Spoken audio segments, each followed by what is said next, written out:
Here we are out in White Bear Lake at Podvin Park. Huge 50 by 120 foot slab. We have a 100% DIY zone going on here. Curb, mani pad, 2 rails, 1 steep ledge, and a block mani pad there. I swear I built that curb many years ago. Somehow it made it out here. It might not be, but very similar. And then Woody, my boy, the master, the king, built this mini ramp out here. It's totally sick. It's kind of a replica of Mendota Heights.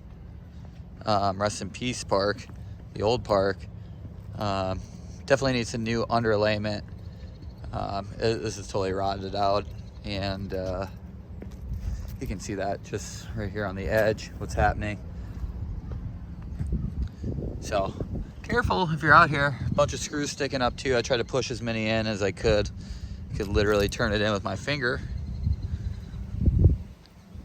But here's a little park review here. Spot check.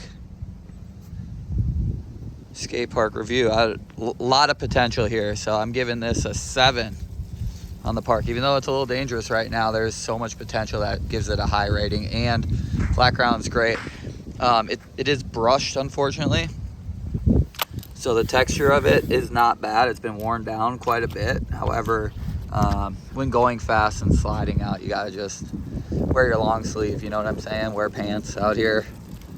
Pants and long sleeves would be good in case you're rolling around.